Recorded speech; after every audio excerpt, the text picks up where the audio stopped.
Hello, c'est Axel. Tu écoutes Mini Interséance, un podcast créé par l'association Pratea, une association qui écrit, réalise et parle de cinéma. Si tu veux suivre l'évolution de ce podcast et des autres projets, n'hésite pas à nous suivre sur notre Instagram, asso-pratea.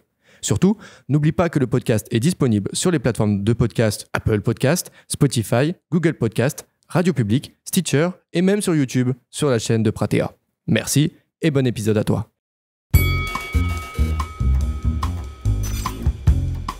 Et bonjour à toutes et à tous, vous écoutez le premier épisode de notre nouveau programme sobrement intitulé Mini Interséance. Un podcast comme son grand frère où on débat et réfléchit, mais pas trop, sur plusieurs films qui ont marqué le mois ou pas forcément. Et pour m'accompagner aujourd'hui, je suis avec Nina. Salut. Olivier. Salut. Et Maxime. Et salut tout le monde. Comment ça va ?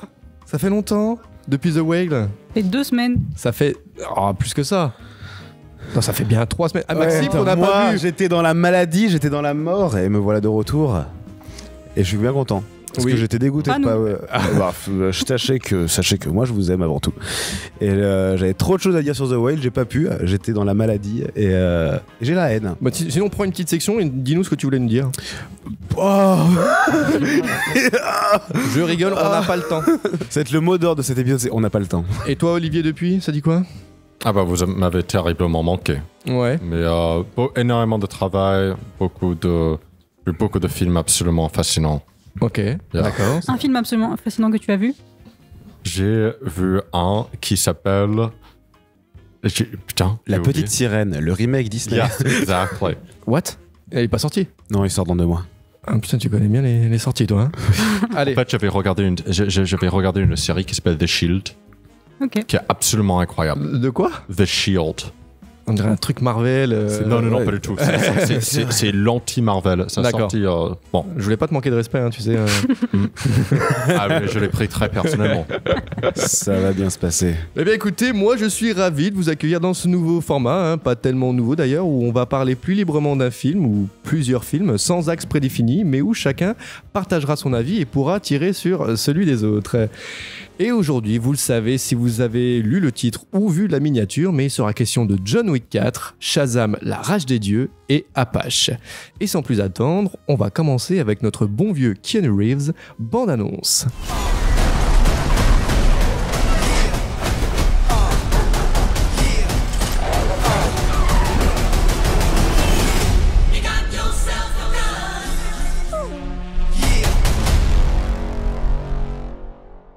Nous voilà désormais dans le 4e opus de la saga John Wick, dans lequel notre ami verra la prime posée sur sa tête augmenter jour après jour, à mesure qu'il tue encore et encore plus d'ennemis et toujours de manière aussi créative. Et cette année, il vient nous faire un petit coucou à Paris. Eh oui, gentiment. Mais pour commencer, est-ce que vous êtes un peu attaché à cette saga ? Pas du tout, personnellement. D'accord. Moi, très attaché, surtout à Keanu. Plus à Keanu qu'autre chose. C'est pas vrai, mais c'est vrai. Si. Si, ouais, bon, non, je dors avec lui, je fais ma vie avec lui, j'adore Keanu. Ok. Non, pas du tout. T'es pas du tout attaché à John Wick ? Ah, j'avais cru pendant la séance que tu étais très attaché à cette... Ah, pendant la séance, oui. Ouais, non, mais j'ai cru. À la saga, ça m'avait jamais touché d'accord. jusqu'à présent. Et d'ailleurs, vous aviez du coup des attentes personnelles vis-à-vis de ce film ou pas ? Moi, personnellement, j'ai jamais vraiment été déçu par un John Wick. Je trouve même que ça a été une bonne évolution du début à la fin et qui a apporté toujours quelque chose autant dans l'univers que dans les chorégraphies de l'action. Du coup, j'étais pas stressé par rapport à ce que j'allais voir ou j'avais pas peur de ce qui pouvait arriver. Et moi, je sais juste que quand je vois un John Wick, c'est un pur plaisir parce que c'est Chad Stahelski, c'est bien. C'est bien fait, en fait. C'est sûr que c'est une saga qui arrive à maintenir un contenu, une qualité qui n'a vraiment jamais déçu les gens. Complètement. Et ils ont vraiment... Moi qui n'aime pas les films d'action, je dois quand même admettre que ils arrivent à créer un univers absolument incroyable et très très inspirant. Tu es complètement immergé dans ce monde. T'as un univers... Non, What ? T'as pas la ref, dommage. non, pas du tout. Ah putain, je crois que je l'ai presque. C'est quoi ? C'était dans l'émission, c'est la meuf... La nouvelle star. Ouais, ça doit être ça. Où, Ouais. et puis il parle à une star et puis il chante. Et puis, mais t'as un univers. Moi qui avais l'espoir que ce soit à propos d'un film, mais non, malheureusement. Tu couperas ça. Non, pas du tout. Nina ? Moi, j'avais aucune attente non plus sur John Wick. J'ai vu que le premier. J'avais dit que je verrais tous les John Wick. Non, t'as celui-là. pas. J'ai vu le 1. Et le 1 m'a gonflé. Bref, enfin, le 1, je l'ai trouvé assez mal écrit, assez poussif, assez épais. Enfin, film d'action un peu classique. Et pareil, comme Olivier, c'est pas forcément ma cam, le cinéma d'action. Surtout le cinéma d'action premier degré. C'est vraiment le problème que j'ai avec John Wick, c'est que c'est trop premier degré. Elle a dû surkiffer Shazam. Voilà. Alors là, le second degré peut-être trop second degré, je sais pas. Après Shazam. Après. Calmons-nous. Je pense qu'ils se sont améliorés. Ah mais avec peut-être. ça, Mais à justement, travers j'y la viens série. parce que le 4, j'y suis allée avec aucune attente, même peut-être un peu à reculons, en n'ayant vu que le 1. Et finalement, j'ai passé un bon moment Oui. devant. J'étais très impressionnée. J'avais très mal à la tête en sortant. 2h50, ouais. 2h50. Mais 2h50 qu'on sent pas passer. Et non, franchement, j'ai passé un bon moment, surtout tout le début, là où c'est au Japon, c'est à Osaka. Putain, un plaisir. Là, j'ai pensé à toi. Ouais, à un ce moment-là. plaisir. Oh, Nina, là. Là. C'est moi. Là. DiCaprio. Ouais. Oh, oh. Ici, c'est Nina. Non, c'est vrai que c'est quand même un... Enfin, pour avoir vu les 4, c'est vraiment, on est tous d'accord quand on a sorti la séance, c'est le film qui est le plus grand spectacle de la saga pour l'instant. Ouais. Celui qui, bon, déjà, concrètement, est le plus long, mais aussi qui propose le plus de décors, le plus de continentales différents. En effet, on a Osaka, on va à Berlin, on va à Paris, et surtout, bah voilà, on va sur des lieux vraiment iconique. Sur Paris, à la fin, on n'a jamais vu des scènes d'action de cette proportion-là dans des lieux si iconiques de Paris. Mais voilà, même dans les décors en général, c'est un petit peu tout ce qu'a pu faire John Wick auparavant, en mieux, en plus poussé. Ouais, c'est ça. Et c'est un reproche qu'on pourrait peut-être lui faire et que moi j'ai entendu dans des retours, c'était que finalement le 4e, là, on sent un peu que ça s'essouffle aussi, parce que en effet, il se fait déjà pas mal, il s'auto-référence pas mal dans les scènes d'action, il peut se répéter et il va tellement loin qu'il y a un moment où on peut se dire ok, là on est arrivé au bout, c'est juste le dernier épisode qui se termine en feu d'artifice où on pose tous les potards, mais finalement peut-être qu'on peut s'arrêter là et sans spoiler, mais c'est vrai qu'il y a une sorte de conclusion qui est amenée par là qui pourrait terminer la saga John Wick. Et parce que c'est pas le cas, la saga n'est pas terminée. Il y a eu des rumeurs d'un 5e, mais c'est des rumeurs qui sont venues avant la sortie du 4. Du coup, je sais pas si elles sont encore maintenues. Il y a une date de 2020 et où oui, Warner disait oui, on va faire un 5e, c'est chaud. Le film, il fonctionne bien au box-office ou pas? C'est le meilleur démarrage pour un John Wick, le 4 là. Ah ouais, ça m'étonne même pas. Il démonte tout. Je pense que le bouche à oreille a dû faire un travail phénoménal. Il démonte tout, mais en effet, la Warner qui a envie de garder sa poule aux œufs d'or. Hein. C'est une saga qui rapporte énormément. Du coup, là, il va y avoir un film avec Ana de Armas c'est par la Ballerina, qui est du coup un spin-off de l'univers John Wick. Mais non. Okay. Si, tu vois, vous avez pas vu Parabellum? Vous avez vu Parabellum? Oui, on l'avait. Mais dans Parabellum, à un moment où on est dans un théâtre avec une espèce de gang russe, et tu vois justement des danseuses, des ballerines qui dansent, et ça va se baser sur un de ces personnages-là qui est du coup aussi les origines de John Wick. Et apparemment Keanu Reeves ça part dedans. Dont on s'en branle un peu, non? Oui, on s'en branle, mais réellement. Ça va nous faire une sorte de Star Wars là où ils prennent des personnages qu'on a vus une fois dans un film, ils vont en faire une série dessus. Mais du coup, c'est assez intéressant, c'est se voir. Est-ce que la saga et l'univers John Wick est assez riche pour nous raconter encore quelque chose? Est-ce qu'ils vont essayer de nous faire une sorte de pseudo John Wick, ou alors de vraiment partir sur totalement autre chose, mais dans le même univers pour nous raconter une nouvelle dimension de cet univers-là? On va voir un petit peu qu'est-ce qu'ils vont prendre. Moi, je pense que l'univers me paraît quand même assez riche pour pouvoir l'explorer d'autres façades, mais on n'a plus qu'à espérer qu'il soit pas dans un espèce d'essayer de refaire vivre John Wick, de le continuer à faire vivre par Ana de Armas, et essayer de vraiment se plancher sur autre chose. On va voir. Et il y a la série de Continental aussi qui va arriver avec. Ah oui, j'étais même pas au courant. Waouh. Ah oui, non, ça c'est devenu. Peut être intéressant par contre sur le Continental. Moi, déjà, ça m'intéresse un peu plus. Juste le titre et potentiellement le thème. Mais merci Maxime en tout cas. Et toi Olivier, alors donne-nous cet avis sur John Wick. Alors juste pour rebondir, c'est lié à John Wick 4, mais je pense que l'univers est inépuisable car ce n'est pas trop riche. Dans la mesure où une des singularités avec John Wick, c'est qu'ils ont l'humilité et l'intelligence de nous pas donner énormément de détails sur cet univers. Cet univers est extrêmement mystérieux. On ne sait pas exactement si c'est un monde parallèle, si c'est... Ouais, je vois ce que tu veux dire. On ne sait pas... C'est un monde, c'est une sorte d'anarchie criminel qui est organisé, qui a des colonnes vertébrales. Il y a vraiment cette idée, je rebondis là-dessus, juste, cette idée de monde parallèle qui n'est manifestement pas le monde dans lequel on vit, tu vois. Right. Il y a un truc con, mais on est dans un film d'action, c'est sûr et tout. Mais est-ce que dans la saga John Wick, vous avez vu une fois des flics ? Jamais. Je n'ai jamais vu de flics dans la saga John Wick. Et je me demande si c'est juste par fainéantisme. Oui, on va pas se mettre les scénaristes, on va pas se mettre des flics sur le dos, ça va casser l'action et tout. Mais je pense qu'il y a vraiment cette idée de, c'est un autre monde qui nous est proposé et non, au contraire. Ouais. Au contraire, c'est la famille Corleone a arrivé à acheter l'État et ils ont créé une sorte de. Il y a vraiment un truc du genre. C'est une nation mafia. C'est la Corse. Non, mais ça marche extrêmement bien. Tout est beau, ça marche. Coupe. Why? Je suis un edgelord maintenant parce que j'ai dit ça. Ah oui, ça y est. Podcast d'edgelord, let's go. Non, mais c'est vrai. Mais c'est ça, c'est ça qui est bien, c'est que car ce n'est pas trop riche, et je dis pas que l'univers n'est pas complètement ingénieux, c'est qu'à chaque fois, ce n'est quasiment jamais répétitif, et à chaque fois il y a de l'imaginaire là-dedans, ça c'est sûr. Mais le fait qu'on ne nous donne pas trop de détails, ça permet à ce que, en fait, une bonne partie de l'univers, peut-être même la majorité, ça dépend des individus, mais une énorme partie de l'univers existe dans notre propre imaginaire. C'est un iceberg. Et ça fait en sorte que c'est toujours inépuisable. Parce qu'il y a toujours des nouvelles informations qui se produisent, mais dans l'individu lui-même, qui arrive à refléter sur ce film. C'est une force absolument colossale. Chaque élément de l'univers, en fait, te dit tu ne vois pas tout. Right. Derrière ce que tu vois, il y a tout un système que tu ne verras pas. Exact. En effet, c'est une grande force en général, c'est toujours garder à l'idée qu'il y a tout un monde auquel tu ne peux pas avoir accès parce que tu ne peux pas rentrer dedans, qui t'a interdit. Exactement. Tu remplaces le vide en tant qu'individu et on te donne tous les éléments et toute la cohérence pour que tu puisses le remplir de manière convaincante. Et c'est très similaire à des personnages qui n'ont aucune backstory.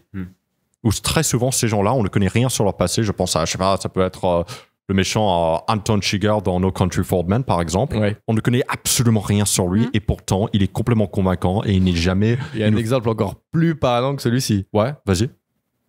De Joker dans The Dark Knight. Exactement. C'est genre l'exemple. Exactement. Bon, c'est pas aussi parce que c'est mon film préféré. Après, bon. Attends, c'est ton film préféré ? C'est mon film préféré. Vous le savez désormais, c'est mon film préféré, The Dark Knight. J'ai pas aimé. Ah là, autre débat.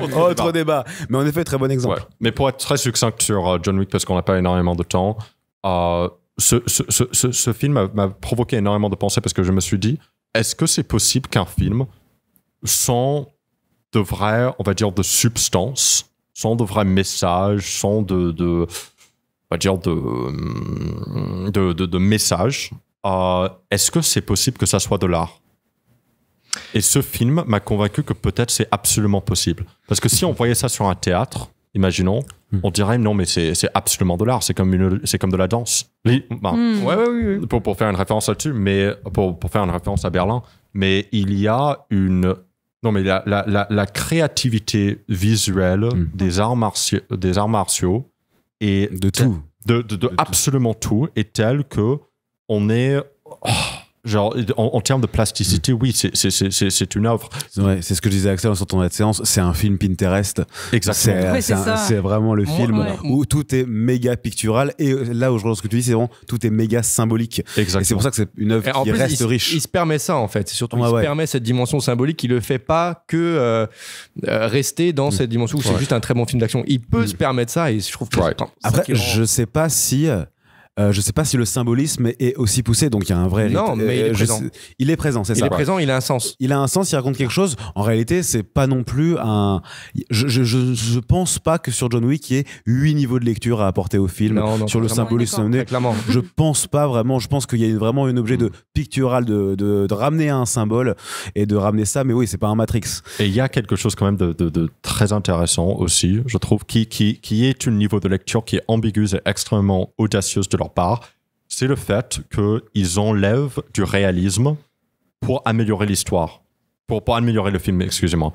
Et ça, c'est quelque chose, c'est un risque immense. Ouais, et ce dont je parle, c'est cette idée qu'on est tellement dans l'anarchie que les gens s'en foutent du crime. Ils dansent dans la boîte de nuit pendant que le gars est en train de lui prendre une hache et l'exposer la tête. Cette scène, mais n'a aucun sens. C'est devenu un mème. Et encore mieux, et encore plus subtil, c'est l'Arche de Triomphe. Il n'y a aucune voiture qui s'arrête pour dire « Oh putain, qu'est-ce qui se passe ?» Les voitures s'accélèrent. Ouais, pour habiter pas très loin du Sacré-Cœur aussi, va réserver le Sacré-Cœur à la Golden Hour le matin comme ça là, sans personne. Et vraiment juste, ils ont appelé la mairie. Alors en fait, ils l'ont fait puisqu'ils ont tourné là-bas. Donc. En fait, eux ils l'ont fait. Vraiment, mais tu vois, t'imagines juste, ils ont appelé la mairie. Oui, alors il y a juste une petite guerre de gang à se régler. On va juste privatiser le lieu le matin et vous en faites pas. Et puis, enfin, même juste organiser un concours de tir à l'homme dans Paris avec 1 milliard de personnes qui crèvent. Du coup, tu as une mise de cadavres et tout. Oui, tout est normal. Totalement. Tout est normal. Que pourrait-il mal se passer vraiment les éboueurs le matin. Oh bah alors. Après la crise des gilets jaunes et des poubelles, des cadavres. Putain, mince. Ah, c'est pour ça qu'ils sont des grèves. Ils ont marre de raverser des cadavres.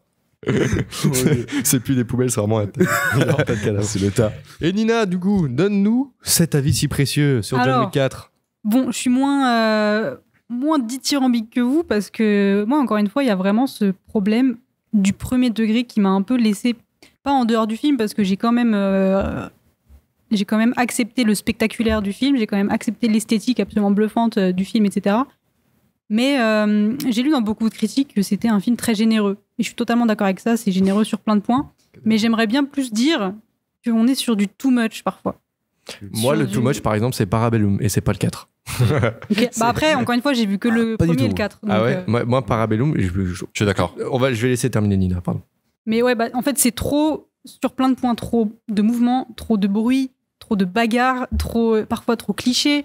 C'est trop bling-bling aussi, je trouve, trop de néon. Enfin, il y a un truc qui est dans le too much. C'est pas forcément une critique que je fais. Mais c'est un parti pris du film que j'ai vu. Et le problème que j'ai, c'est que ça reste, à côté de ça, trop premier degré. Et que moi, c'est ça que j'aime avec le cinéma d'action. Et je pense pas que ça doit être un critère absolu.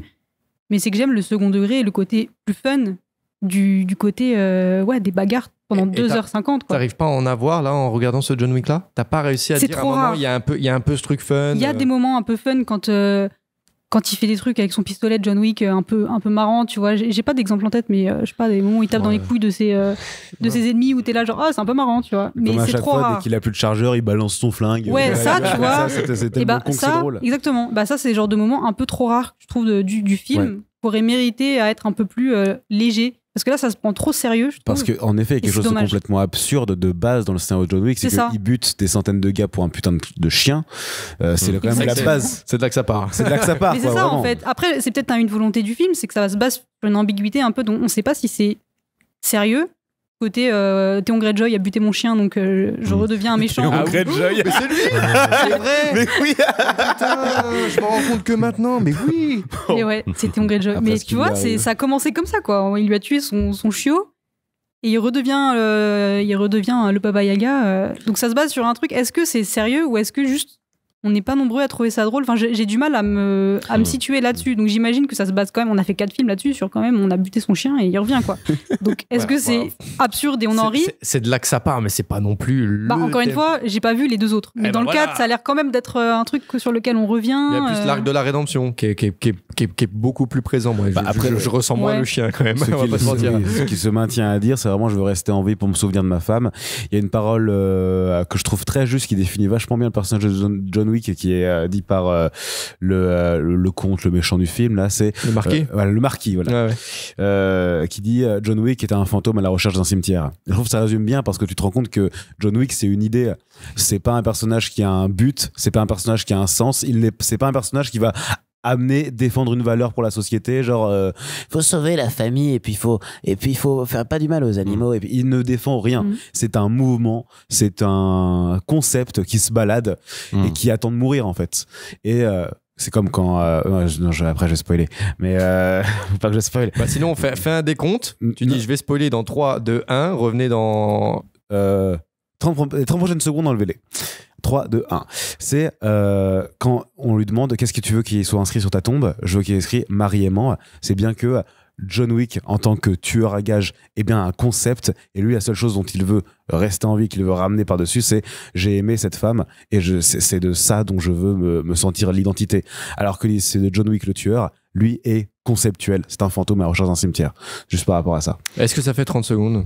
Pensez. Parce que si les gens ont sauté 30 secondes, là j'ai envie de rebondir sur ce que tu as dit, il faut que j'attende 30 secondes pour leur dire je vais vous remettre 30 secondes dans la gueule. Non, je pense en vrai c'est pas une partie très importante. Je vais essayer. Non, si, moi je trouve ça très très important parce que en fait je pense au-delà de l'idée de mouvement que représente John Wick, je pense surtout aussi c'est la prise de conscience sur ce qu'il est et sur ce dont il a envie d'être, dont on se rappelle de lui.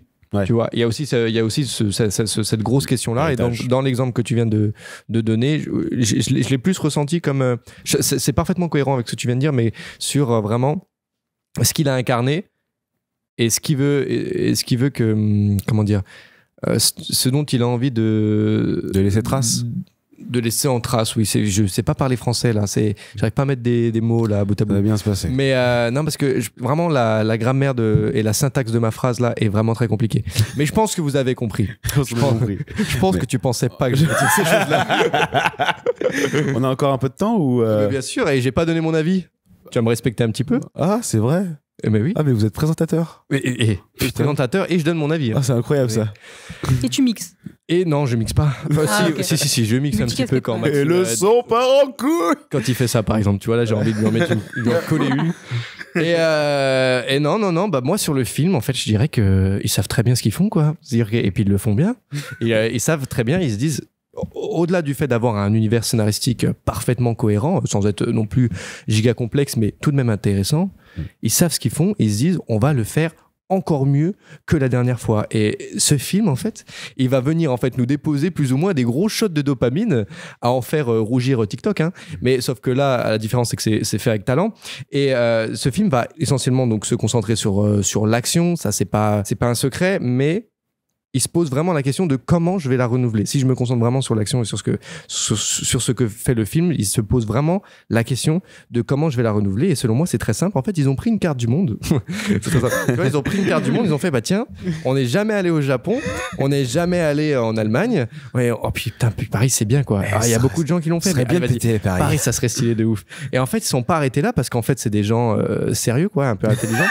Et ils se sont dit, on va là-bas, mais à une condition, on va utiliser tout ce que le pays, tout ce que la tradition met à disposition, que ce soit dans la tradition, dans la ville, dans son décor et dans ses particularités. L'univers est vivant. Exactement. Et l'utilisation de l'univers, mais sincèrement, juste l'émotion, mais la dernière heure à Paris, là je peux me lâcher un peu plus, mais la dernière heure à Paris, j'ai jamais vu ça de ma vie.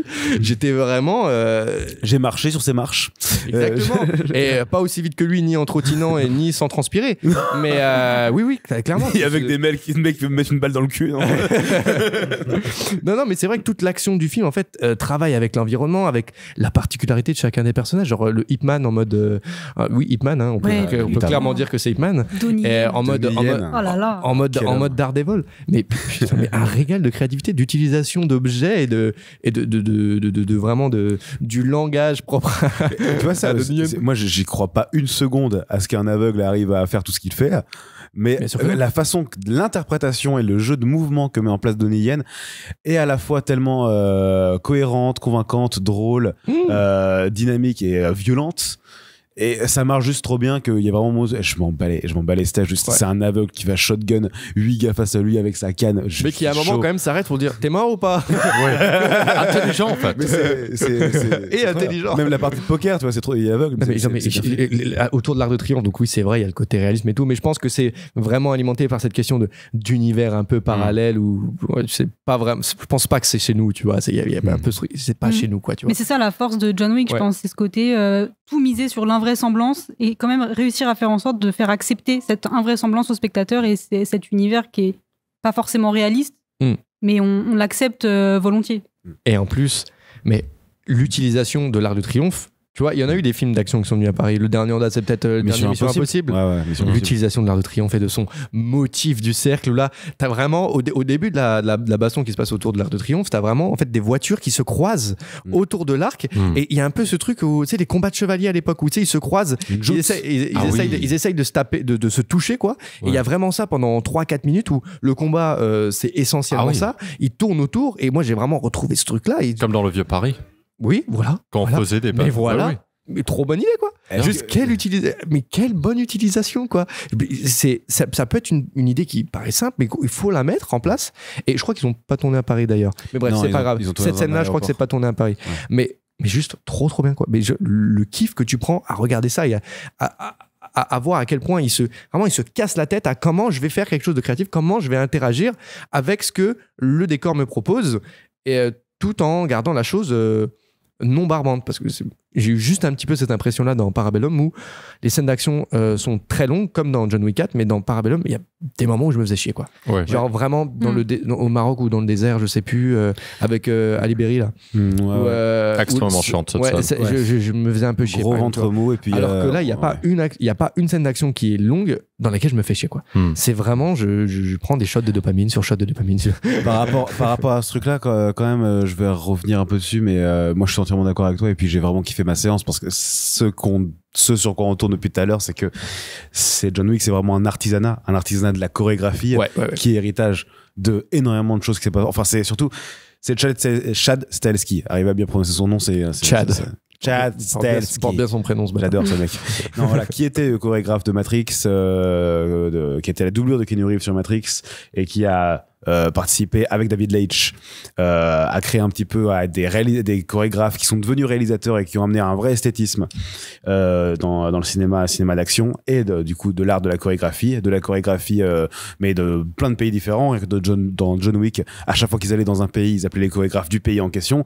C'est déjà juste, c'est con. Absolument, j'ai vu ça. C'est génial. Ça va même au-delà du film, quoi. C'est vraiment ce côté autour du film, et ils poussent cette démarche jusqu'au bout, quoi. C'est déjà de cohérence, et puis en même temps de logique, voilà, c'est vraiment John Wick. C'est un film de danse, c'est un film vraiment de mouvement, de chorégraphie pure. Donc c'est vraiment l'action de ce qu'on a l'habitude de voir en général, parce que c'est très compliqué de filmer de l'action. C'est-à-dire que en général, on fait des plans extrêmement courts dans les films d'action, parce que bon, quand tu vas demander à ta star, si jamais elle se fout le poignet pendant une scène, et ben elle peut pas tourner pendant deux autres. C'est relou. Du coup, on essaie de faire des chorégraphies assez simples. C'est dur à organiser.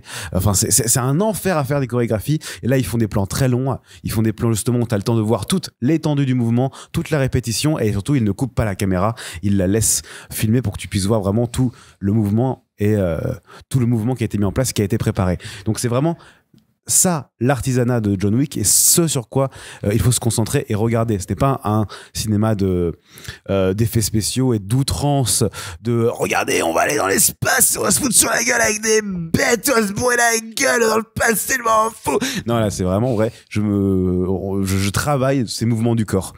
Et donc, c'est aussi son plus gros point faible et son plus gros défaut, je pense, c'est que ça laisse énormément en dehors. Ça peut laisser énormément en dehors. Moi, pour le coup, qui travaille dans un cinéma, je vois pas mal des retours clients. D'accord, ouais. Et j'ai beaucoup de gens qui viennent me voir, ils disent on s'est fait chier. Ah ouais, on s'est fait chier. On n'a pas passé une très bonne séance parce que il se fout sur la gueule et puis il y a rien d'autre, quoi.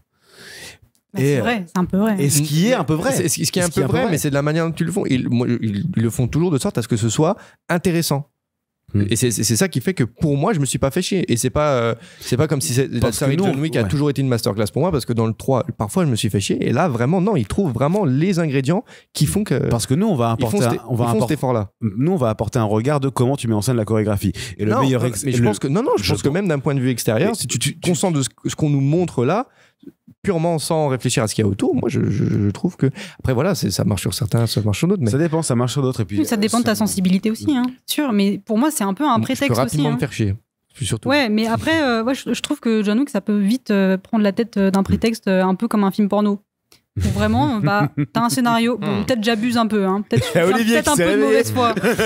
T'abuses carrément. Je suis peut-être un peu de mauvaise foi, mais il y a certains moments où je me suis dit, bon, j'ai l'impression de voir le même système qu'un porno, c'est-à-dire il y a une histoire qui est là. Mais l'idée, c'est quand même. Tu m'aurais dit le même système de TikTok, mais au final, c'est pas si éloigné que ça. Donc, on peut comparer les deux. Hein. Mais il y a un côté, il y a une histoire qui est là, mais on va montrer aux gens ce qu'ils veulent voir, quoi. C'est-à-dire des gens qui baissent, quoi. Et là, on montre des gens qui se battent. Donc, c'est un peu. Je suis désolée, hein, mais c'est comme ça que je l'ai vécu. C'est très vrai. Et peut-être. Est-ce que le principe suffit en lui-même? Est-ce qu'il y a une symbolique comme ça? Est-ce qu'il y a une dimension symbolique comme ça dans les pornos? Pas sûr. Hein. Mais en même temps, ça symbolique comme ça se trouve, il y a un putain de sous-texte. Hein, vous regardez juste pas. Je t'invite à regarder le film Gorge Profonde qui est très intéressant. Ah, Linda Lovelace. Ouais. Tu l'as vu? Mais de quoi vous parlez? C'est vrai, mais c'est un vrai quoi? Mais on l'a ici en cours, c'est le film le plus rentable de l'histoire. Non. Non, c'est le projet Blair Witch. Non, c'est pas normal. C'est compliqué. Là, ça n'a aucun rapport avec ce qu'on dit, mais le projet Blair Witch, officiellement, c'est le film le plus rentable de l'histoire. Ouais. Mais Gorge Profonde, c'est un film qui a été extrêmement. C'est bizarre dit comme ça. Qui a été extrêmement rentable parce que c'était beaucoup de cash, en fait, et de sous le manteau et de. Et donc on se passe les cassettes comme ça dans la rue, mais du coup le chiffre d'affaires total n'a pas été calculé. Distribution. Non. C'était un porno quoi, à l'époque des cassettes quoi, donc tu distribuais le film en cachette dans des pornos. Mais il y a bien une société industrielle qui a dû fabriquer ces cassettes là quoi, qui ont dû en faire une certaine quantité. Mais il y a sans doute eu ça. Il y a eu un chiffre d'affaires là-dessus, mais on se rend pas compte à quel point les cassettes ont été revendues après par des petits revendeurs dans la rue et que ça a été un succès de fou. Waouh. Ça dit énormément sur notre société, je trouve. Le film le plus rentable de l'histoire est un porno. Est-ce que ça vous dit qu'on conclut sur cette belle note? C'est vraiment... Juste un dernier truc. Non. Si on fait un spin-off porno de John Wick 4... Ça doit exister. Avec des flingues? Ça doit exister. C'est quoi la règle sur Internet que tous les pornos existent? S'il y a une idée, c'est que le porno existe.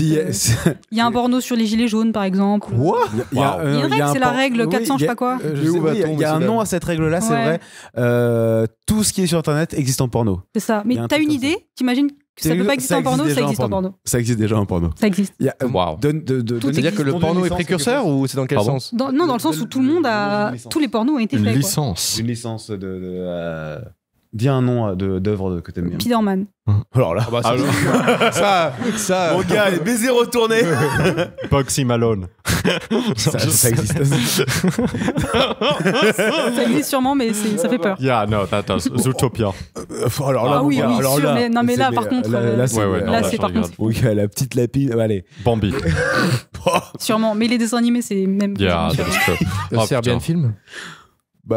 Pour le coup, c'en est déjà un peu. Ouais, c'est déjà. Et je veux pas voir les pornos de Serbian. Ouais, non, mais non.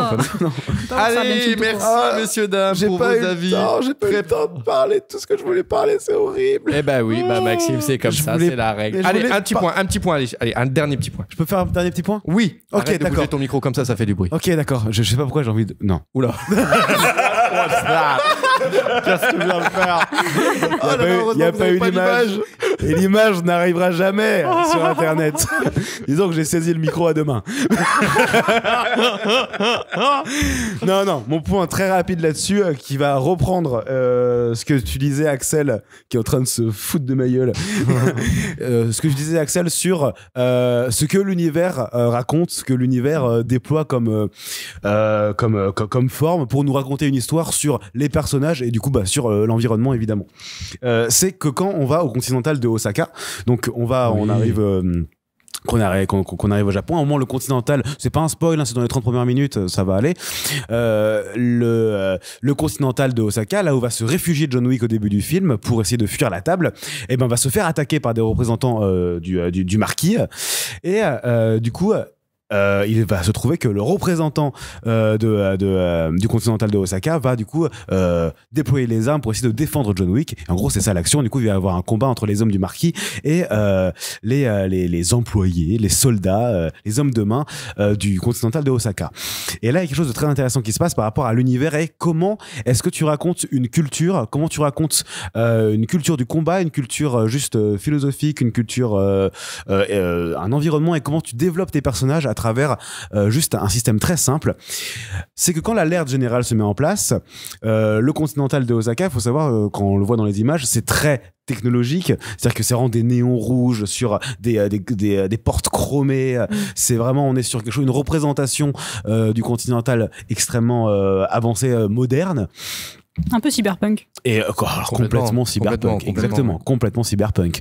Et au moment où l'action va commencer, les hommes de main vont aller prendre leurs armes et pour ça, ils vont aller ouvrir des placards, ces placards chromés, tous ces murs chromés, ils vont les ouvrir et ils vont laisser entrevoir du coup les armes, et les armes qui sont des arcs, des arcs traditionnels, des épées traditionnelles, des armes, en fait, voilà, du coup, traditionnelles. Des références au Bushido aussi. Et des katanas, tout ce que représente un peu tout ce que peut imaginer l'imaginaire autour du Japon traditionnel.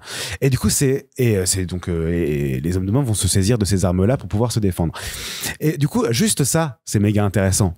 Qu'est-ce que ça raconte sur le Japon? Il faut juste savoir un petit peu l'histoire du Japon, très globalement. Le Japon a une histoire démentiel culturel qui est immense, de plusieurs centaines d'années, vraiment de l'ère Edo, de l'ère Edo, j'ai pas assez de culture. L'ère Meiji. Voilà, l'ère Muromachi. Et voilà, quand même. Enfin, mais tu me suivras là-dessus. Il y a une immense histoire du Japon, et c'est un pays qui a connu un boom technologique il y a quelques années, un boom économique mondial, et du coup aussi technologique, qui l'a amené dans une nouvelle strate. Et du coup, le pays est un petit peu en général dans une espèce de combat, d'opposition entre le traditionnalisme et l'extrême technologie, l'extrême développement très récent que le pays aborde. Et c'est souvent ce qui se passe aussi dans les mangas en général. Ouais. Mais entre tradition et modernité. Exactement, entre tradition et modernité. Pourquoi ça me dit un truc? Parce que c'est très connu cette phrase qui définit le Japon, le cinéma japonais en général. Et comment représenter toute cette culture-là, comment représenter et définir un petit peu la façon dont les personnages vont combattre dans le film, juste comme ça, en montrant une façade moderne et en l'ouvrant, qui cache en réalité un fond, un cœur traditionnel.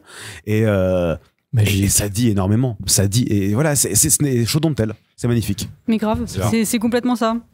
Mais du coup, c'est ce que tu disais par rapport tout à l'heure, Axel, à l'Arc de Triomphe et aux joutes, etc. C'est qu'il y a une espèce de référence culturelle que je viens de capter en vous écoutant débattre. Bien sûr, on est voilà, là pour ça. Mais que j'avais pas capté. Encore une fois. Sur le Japon, c'était un peu évident. Mais non, mais dans le sens où dès que tu fais des références au Japon, il y a toujours ce côté entre tradition et modernité, tout ça, surtout dans les films hollywoodiens. Mais le truc sur les joutes, ça appuie encore plus cette idée-là, qui était pas tant mise en avant que ça, finalement, dans la réflexion globale du film. Si tu mets ça par rapport, je sais pas comment ça s'est passé pour les scènes en Allemagne, etc., s'il y a un truc un peu de la culture, etc. Je sais pas si alors, j'ai croisé une Allemande hier, sans blague.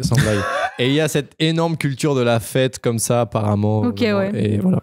Ouais. Je sais pas si ça joue ou quoi que ce soit, mais... Non, ouais, je vois ce que... Après, j'ai peut-être trouvé le mal. Un peu cyberpunk. Ça se trouve, elle s'est foutue de ma gueule aussi. Hein, mais ouais, trop intéressant. Mais cette représentation du Japon, je l'ai trouvée hyper intéressante, peut-être un peu cliché, mais très fidèle d'une certaine manière, je pense, à une idée qu'on peut se faire du Japon tout en étant respectueux. Et c'était sympa. Je trouve que c'est une bonne façon surtout de parler des personnages et puis de les amener. Ça leur donne une histoire. Et encore une fois, comme l'a dit Olivier, l'iceberg immense. Ouais, donne une énorme légitimité au monde, parce que même si c'est un monde qui est radicalement différent, ça fait référence à notre monde, et de manière profonde. Exactement, et ça crée un petit peu tout ce qui va suivre. L'un des propos de John Wick 4, qui est un peu l'opposition entre le devoir et la fraternité, et qui est vraiment représenté par là, et qui est représenté par ce combat qui est amené, où vraiment le commandant, le chef du Continental de Osaka va vraiment choisir cette fraternité, parce que c'est le cœur de son Continental. Cette fraternité samouraï du Bushido. C'est pour ça que ça résonne énormément avec les spectateurs, je pense. En fait, ça, c'est un fond du film. C'est cette idée de la loyauté, de la fidélité, d'une idée d'un code d'honneur qui, je dirais que c'est des choses qui manquent dans la vie quotidienne d'aujourd'hui. Et donc, non, mais c'est vrai. Et c'est pour ça que les films de chevalerie résonnent énormément aussi. Game of Thrones, par exemple. Et les 3 mousquetaires qu'on va aller voir dans pas longtemps. Ce soir. Ce soir, en fait. Ouais, mais il y a d'autres points sur la symbolique que j'aurais aimé aborder, là, autour du marquis et ce coucher de soleil constant qui l'accompagne tout le film. Tu le vois au début, qui symbolise je vais spoiler dans 3, 2, 1, qui symbolise finalement un petit peu la mort. Avec la mort du Continental au début, ce coucher de soleil qui est représenté un peu par le marquis, qui le suit partout, qui le suit même dans le Louvre, où il n'y a pas de fenêtre, ou si ce n'est une fenêtre au bout du couloir, avec cet énorme coucher de soleil qui vient l'accompagner, donc aussi avec les tableaux et tout, donc très significatif, et jusqu'à ce dernier coucher de soleil toujours avec le marquis, très significatif. Allez, on en a quand même assez dit. Et il y a un film encore plus intéressant, messieurs, dames, qui nous attend. On va pouvoir parler de Shazam, la rage des dieux. Non. Allez, bande-annonce. Allez. Go fight for the world.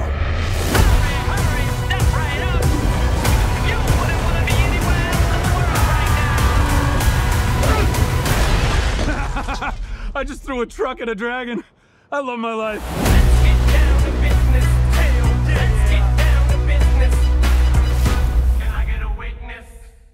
Bon, dans ce second opus, on retrouve de nouveau Billy Batson et sa famille de super-héros. Ah, c'est ça son nom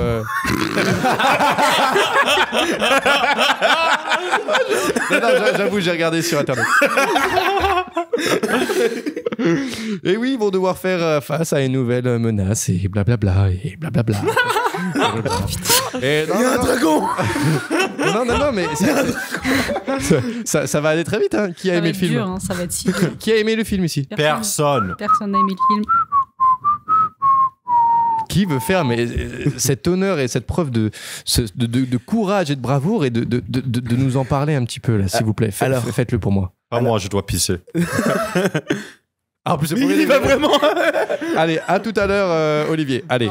Il s'est vraiment barré, cet enfoiré. Je me demande quand est-ce que cet homme aura la moindre once de respect envers nous. On aurait pu faire une pause aussi. Hein? Si jamais. Faire une pause. Allez, on va faire une pause. Et nous revoilà après la petite pause pipi d'Olivier. On peut se remettre dans le film. Shazam. Et oui. Personne On en m'apprend. était où déjà? Alors, tu disais. Qui veut se lancer? Alors, Qui veut? Allez. Je veux juste faire, moi, sans parler de critique, sans ne donner d'avis, juste faire une petite mise en contexte. On est quand même là pour ça. Hein, mais D'accord, bon. d'accord, attends, laisse-moi. Arrête de toucher ton micro Oh, comme mais ça. je l'aime. Oh putain, c'est horrible. Je vais juste faire une petite mise en contexte d'événements autour de Shazam dont il faut prendre en compte, je pense, pour avoir vraiment ce point de vue sur le film. Tu as 30 secondes. D'accord. Shazam s'inscrit du coup dans le DCU, c'est-à-dire dans l'univers partagé d'ici avec les Batman, les Superman, les Wonder Woman et où Justice League et le film de réunion comme Avenger l'est pour Marvel. Donc c'est vraiment une saga qui s'est créée en opposition à ce qu'a fait Marvel pour essayer de le concurrencer, mais qui reprend à peu près les mêmes codes et essaie de faire un truc pop, décalé, mais toujours super héroïque avec des effets spéciaux et puis un grand spectacle, même si c'est de moins en moins bien fait, mais bon, ça c'est un autre débat. Dans les faits, c'est un petit peu ce qu'il a envie de faire. Alors, ce qui se passe, c'est que ça a été un calvaire pour DC d'arriver à amener cette saga au bout. On a pu voir ça, ce qui s'est passé avec le Justice League, qui a été un four monumental et où, du coup, Zack Snyder a pu faire son Snyder Cut, l'événement qu'il a amené. Mais c'est un univers qui peine énormément à être construit au point où il y a eu un moment où plus personne n'était à la barre des films d'ici et il y a quelques temps, là il y a maintenant quelques mois, c'est James Gunn qui a repris le contrôle qui est l'architecte général de ce qui va se passer chez DC. Le showrunner, quoi. Exactement, comme Kevin Feige l'est pour Marvel. Et donc, c'est lui qui va diriger ça. Donc, ce qui s'est passé, c'est que c'est très récent et que du coup, en quelques mois, là, il a pris des décisions qui vont remettre en question toute la façon dont le DCU va se concrétiser. Et ce qui se passe du coup, c'est qu'on a une vraie période de transition où là, les films qui sortent en ce moment, c'est des films qui sont déjà en route depuis maintenant 2 ans et qui du coup viennent de l'ancienne direction et du coup qui ne vont pas être forcément suivis et qui ne vont pas du tout être amenés dans la même direction que aimerait les amener James Gunn. Et du coup, c'est pour ça qu'on est déjà face là à des films. Je pense du coup à Shazam évidemment, mais aussi à Black Adam sorti il y a très peu de temps, qui a été un four monumental qui s'est complètement planté. Combien même c'est The Rock qui était tête d'affiche, ça n'a pas du tout marché. Wonder Woman aussi, je crois, n'a pas du tout marché le dernier, la 1984. Et The Flash, qui est censé introduire le Flashpoint dans l'univers de DC. C'est du coup le moment où on remet un peu tout à zéro pour remettre en place le timeline. C'est un vrai événement des comics pour que les auteurs puissent se réapproprier les persos. Bref, du coup, en gros, ce qu'ils vont arriver avec The Flash, c'est juste on reprend tout à zéro. En fait, on s'est gouré. Allez, on ramène le Batman de Michael Keaton pour le fun avant de partir. Moi, je trouve ça super triste parce que je suis pas un gros fan de The Flash, mais est-ce qu'il y a eu il y a déjà eu un long métrage The Flash ou pas? Il y a eu des séries, bien sûr, qu'on connaît tous. Non, la série, puis moi je. Il y a un, ou peut-être dans les années, je sais pas combien, peut-être qu'il y en a eu un, mais il y a jamais, genre c'était la chance de faire un film sur The Flash, qui est un gros super héros, quoi. Et en fait, ça va être son film, mais pas trop, quoi. Non. Ça va pas vraiment être son film. Enfin, je trouve ça vachement triste pour les fans de ce personnage-là, quoi. Oh, t'inquiète pas, après, si tu veux continuer un petit peu dans la descente qui a pu amener The Flash, c'est Ezra Miller. C'est dans la descente et amener The Flash, c'est Ezra Miller aussi qui fait partie des gros problèmes qui ont eu lieu dans l'univers de Warner, de DC et dans les Animaux Fantastiques dans lesquels il joue aussi. C'est que Ezra Miller est un taré, c'est-à-dire que il y a énormément de vidéos de lui, énormément de lui complètement éclaté, complètement sous dans des bars, et il a agressé une femme, et il est entré dans des supermarchés, il a fait de la merde. Il y a énormément de faits compromettants. Il a été arrêté, pris en vidéo plein de fois. Il a même eu des suspicions de secte, je crois, où il a manipulé des pas une histoire de prise d'otage aussi. Franchement, tout ce qui tourne sur lui, je t'avoue que Marvel, ils ont de l'heure maintenant aussi. Et ils ont de l'heure aussi. Avec, comment il s'appelle, l'antagoniste de Creed 3 et de Ant-Man. Oh putain, Jonathan Mayer. Oui, voilà, bon, c'est des rumeurs, c'est peut-être pas vrai. Apparemment, frapper sa femme. Genre des petites dingueries comme ça, quoi. Compliqué, mais bon, là, Ezra Miller, on est vraiment pas sur un truc de. Il a peut-être, non. Il a fait des dingueries. Et c'est très compliqué à assumer pour les gros studios, et voilà. Et en plus, il y a James Gunn, l'une des premières décisions qu'il a fait en arrivant, ça a été de dire à Henry Cavill, qui joue Superman, dire bah écoute, c'est cool, au revoir.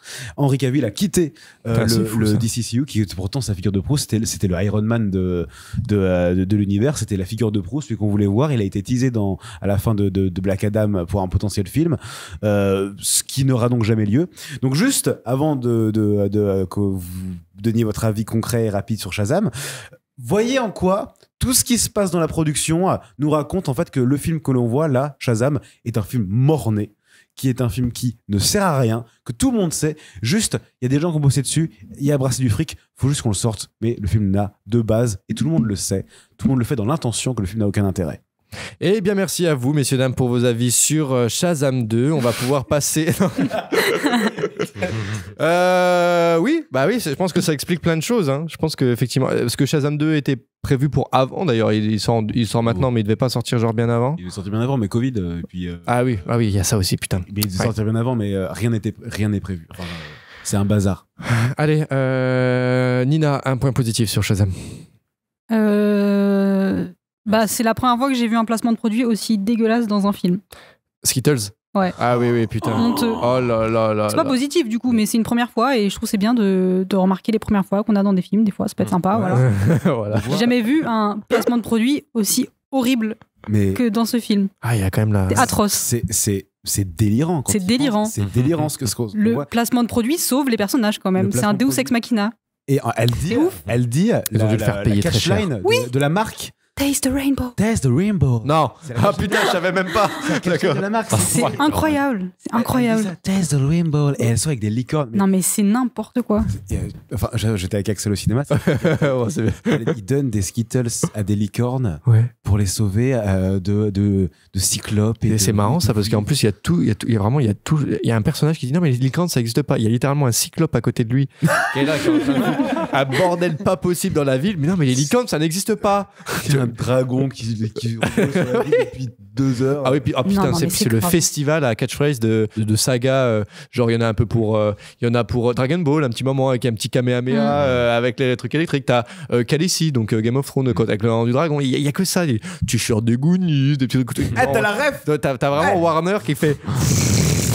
Regardez nos programmes. Regardez. Ça, c'est chez nous. Est-ce que vous connaissez Warner Plus? C'est quoi leur plateforme? Il C'est y a une HBO. plateforme Warner. C'est HBO. Ah, HBO, Non, ok. attends, non. Bah si, ouais. Si, je crois qu'HBO, c'est à Warner. Ouais, Si j'ai pas de conneries, si. Ouais, t'as raison. Putain. Je t'en prie, continue, Nina. Ouais, non, vraiment, ce placement de produit, c'est à ce moment-là, je me suis dit, ok, ce film vraiment se fout de ma gueule, quoi. En fait, c'est pas juste un mauvais film, parce que concrètement, c'est un mauvais film. Mais non, là, c'est ça. Le film ne me respecte pas. Le film me prend pour une conne. Et ça, c'est un truc avec lequel j'ai beaucoup de mal quand même quand tu vas voir un film, c'est qu'on te prend pour un con. Et on part du principe que tu vas juste rire aux blagues vraiment très mauvaises du film, parce que même ça, c'est mauvais. Les blagues sont même pas drôles. J'ai rigolé à aucun moment. Si, moi j'ai rigolé quand même. Non, Axel, c'est pas possible. Si. C'est pas possible, je te crois pas. Hein? Je te crois pas. J'ai rigolé quand il fait Freddy pour dire son prénom. Je dis, ah oui, c'est vrai, c'est marrant, quoi. La scène avec Wonder Woman était un peu marrant. Non, elle était genre ultra. J'avais envie de m'enterrer avec. Ah non, moi j'ai rigolé. Pour le spoil, là, désolé, mais. J'ai rigolé, j'avoue. Ah, t'as rigolé par le ridicule par la de la bêtise situation, de la alors. situation Attends, ou... juste, bon, on n'est plus à ça spoil, on spoil. Tu veux parler de la scène où il rêve de Wonder Woman ou la scène où il voit Wonder Woman? Ah oui. La scène Parce que où la scène- il va l'embrasser. Et en où t'as fait, la tête. ouais. Ah oui, c'est. Oula, Attends, tu sais, je vraiment, sature. quand j'ai vu ça, Ouais. je me dis, mais on est à un niveau. Moi, honnêtement, ça m'a fait rire. Mais vraiment, je rigolais de ce que je voyais. Ouais. Mais pas du tout en mode, oh, c'est tellement drôle parce qu'en réalité. Ah non, moi non plus. c'est drôle. Non, c'était vraiment de quel niveau d'absurdité, de débilité, Right. de what the fuck. Mais c'est artistique. Moi, j'ai trouvé que c'était pas trop mal, moi. Moi, je trouve. Cette blague-là, elle est pas trop mal. cette blague, 12 sur 20. Moi, cette blague est tellement un micmac de choses qui n'ont rien à faire dans ce film. Je me dis, tiens, j'ai l'impression, là, pendant 2 secondes, de me retrouver devant un épisode de Rick et Morty. De trucs tellement absurdes qui n'a rien à foutre. Mais le film en soi est tellement absurde et risible que l'humour pour moi marche. Parfois, pas toujours. Tu rigoles pas avec le film, tu rigoles du film. Oui, exactement. Et donc, Tu rigoles au mauvais moment, en fait. À la Tu rigoles mauvaise quand le chose. film essaye de faire des choses et que ça marche pas. C'est ça. Il y a ça aussi, mais il y a des moments où peut-être j'étais fatigué, mais je me suis dit, peut-être en fait c'est un peu comme, vous voyez dans Quantum of Solace, où on donne la canne d'huile au mec dans le désert. Oui. Et à un moment, il crève tellement de soif qu'il le boit. Je pense que c'est vrai, ça. Right, je pense que c'est ça qui m'est arrivé par rapport à l'humour. J'étais tellement désespéré. Vas-y, donne-moi un petit peu. Tu sais, c'est un peu comme dans Zero Dark Thirty, on torture Reta Kateb. Après, on lui donne du houmous. Et c'est genre la meilleure chose qu'il a écoutée de sa vie. Et donc, il balance des infos sur Osama. J'étais accroché à des micro-moments un peu drôles. Exactement. Ouais. Non, mais c'est une relation toxique. Il y a aucun.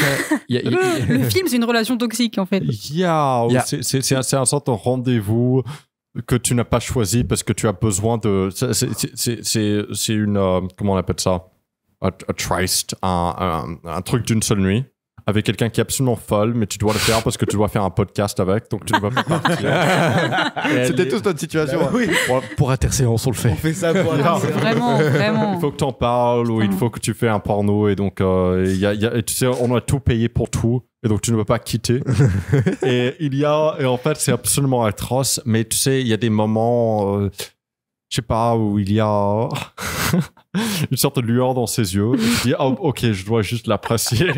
En fait je vois ce que tu veux dire, c'est qu'on est vraiment quand même à plein de moments dans le film, mais à 2 doigts du nanar. Mais À 2 doigts, les 2 doigts sont. Mais le nanar est peut-être pas le bon mot, c'est vraiment un navet. C'est même pas nanardesque à ce là, c'est niveau-là. un navet, mais si jamais le film, à mon avis, pourrait être bien s'il était traité comme un nanar. Mais là, c'est un navet parce qu'il prend au sérieux sa propre connerie. Ouais, c'est ça. Et qui pense être drôle quand il l'est pas du Je tout. pense que le film pourrait éventuellement être passable si vraiment il assumait son côté totalement de navet. Moi, je pense justement que c'est peut-être la seule qualité qu'on peut lui donner, quoi. C'est que pour moi, il en est conscient de son statut nanardesque. Et pour moi, mais il est conscient de son statut nanardesque, mais ne va jamais plus loin que ça. Je veux dire, tu voudrais que ça devienne méta un peu? C'est totalement méta. Il est conscient que ça fait 10 ans qu'il y a eu 60 films de super-héros qui sont sortis, que du coup, il a rien de plus à proposer, il le sait, et du coup, il va regarder les codes de super-héros et faire regardez, je les connais, regardez, c'est drôle, regardez, c'est marrant, mais ne rien proposer de plus. Ouais. Ne pas aller plus loin. Donc voilà, il s'autopise dessus. En fait. Il y a une énorme manque de créativité. Il y a toutes les références dont tu parlais où on essaie de cramer tout l'univers dedans. Il y a aussi le fait que, bon, on pique des idées à tort. À Harry Potter, à Final Destination. Ah oui, le pont. Ah oui, le pont. J'ai fait que de penser à ça, moi. Et la scène du pont est vraiment détestable. Bon, détestable. Tu veux peut-être finir ce que tu as commencé. Non, vas-y. Non, mais la scène du pont, détestable. Vraiment, un truc, je le redis encore une fois, mais qui manque dans les films de super-héros et qui pour moi fait un peu l'essence de ces films-là, c'est juste voir des gens, des super-héros, sauver des gens. Et là, t'as l'occasion de faire une scène où t'as vraiment des gens qui vont sauver des gens et il n'y a rien de sérieux. Les gens sont débiles, mais vraiment sur le pont, tout le monde est débile. Les super-héros comme les civils, quoi. T'as le gang de Barbie, là, à un moment comme ça, avec le petit chat. Ah, vous avez un petit chat! Mais cours, ta grand-mère! Tu vas tomber! Tu vois, en plus, ils mettent du Bonnie Tyler. Il y a des câbles de 300 kilos qui t'arrivent dans la gueule, Charlène! Avec du Bonnie Tyler dessus. Il y a rien qui est pris au sérieux. Rien n'est là pour t'impliquer, ne serait-ce qu'un minimum, et te dire, ouah, putain, c'est inspirant ce qu'ils sont en train de faire. Non. C'est tout sauf inspirant. T'as tout sauf envie de devenir comme ces gens-là, tu vois.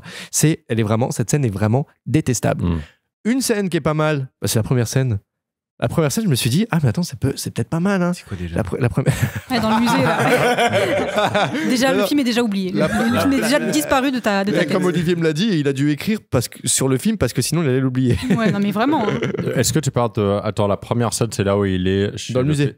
Non, dans le musée. Oh non. Moi, je me suis dit, là, je suis un peu impliqué. Là, il se passe peut-être un truc intéressant. Ouais. C'est pas non plus giga bien réalisé, mais il y a un truc où ça t'implique un petit peu, ça t'implique toi en tant que spectateur un petit peu dans les conséquences que peuvent avoir ces choses-là. Et ben non.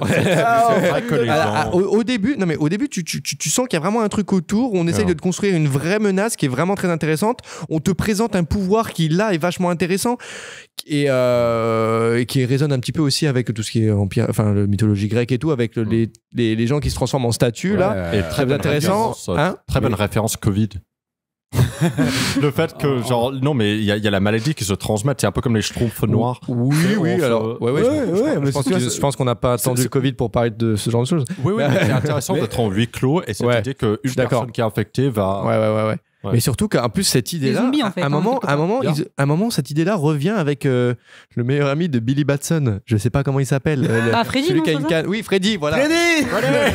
Freddy. Et tu sais mais où elle essaye de lui faire la méchante, qui est apparemment très connue. Aneta. Non, pas Anne. Pas Anne. Anne. Plus tard dans le Marc jeu. Elle part. Trop de références, là, on est comme dans Shazam. Là. Voilà, t'as vu la rêve? Non, mais où Lucie Liu, peut-être.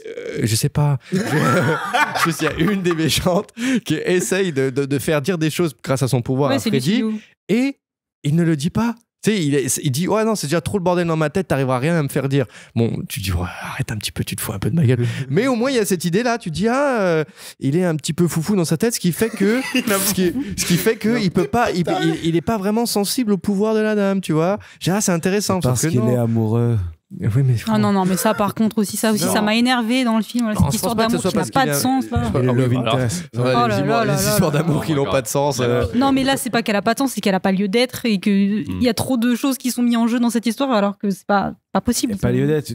Ça marche pas et puis c'est super cucu quoi. Et super cucu. Tu vas me dire qu'une déesse qui a 6000 ans va tomber amoureux d'un gamin de 14 ans à faire oh, mais c'est le premier qui me regarde tel que je suis. Oh là là, non, mais vraiment. Elle a 6000 ans, c'est une déesse sur Terre, tu crois quoi? Elle s'est tapée toute l'armée spartiate, tu vois. Non, et puis le Freddy, c'est pas le couteau le plus aiguisé du tiroir non plus. Hein. Non. Enfin, ils sont pas très intelligents tous, hein, les frères et sœurs. Personne ne les. En plus, à part la petite, elle est mignonne en vrai, la petite qui balance les Skittles là. Ouais. Avec ses chatons. Ouais, elle balance des Skittles. Ouais, elle balance des Skittles, mais en vrai, elle est mignonne, je trouve. J'avais tellement envie. Ah bah si ça va, si elle est mignonne, ça va, ouais. J'avais vraiment envie qu'elle meure. Ah ouais. C'est vrai, genre, ce film aurait été bien si ça passe un truc complètement débile et où on essaie d'être fun et light et quelque chose de absolument atroce arrive et que ça passe sur le interdit au moins de 16 ans. Messieurs, dames, est-ce qu'on n'aurait pas passé le pire là? Est-ce qu'on passerait pas à autre chose? Ah ouais, faisons ça. Allez, on a passé le pire. Maintenant, passons à un film français très ambitieux, il faut le dire. Passons désormais à Apache. Bande annonce. T'as l'air d'avoir du cœur.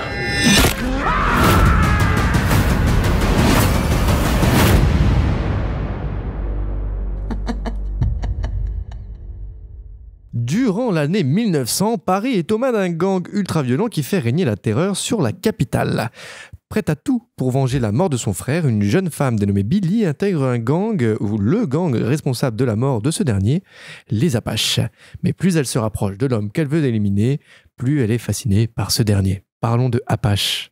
Et je pense qu'il y a beaucoup de choses à dire, un peu sur tous les bords avec ce film. Est-ce qu'il y a déjà quelqu'un qui voudrait résumer un petit peu l'ambition du film ou première chose à dire par rapport à Apache, c'est que c'est le deuxième film de Romain Quiro. Ouais. Romain Quiro, du coup, qui est un assez jeune réalisateur, hein, qui est du coup est à son deuxième long métrage. Premier long métrage qui était du coup Le Dernier Voyage, Oui. un film de science-fiction Jean Reno. avec Jean Reno, du coup. Pourquoi, comment un film de science-fiction hein, du coup, à très peu de budget, je crois qu'il y avait 12 millions, je vais pas le dire, je sais pas, mais un film de science-fiction à très peu de budget, produit entièrement en France, autoproduit, premier film, enfin c'était un ovni total. Le film est passé un peu inaperçu parce qu'il est sorti le premier jour de la réouverture des salles après le Covid, et Apache on est déjà son deuxième film qui sort 2 ans après, et donc rien qu'en ça on voit très bien que c'est un réalisateur qui a envie d'amener du style, du genre, qui veut s'inspirer de beaucoup de cinéma, mais beaucoup de cinéma américain, du cinéma.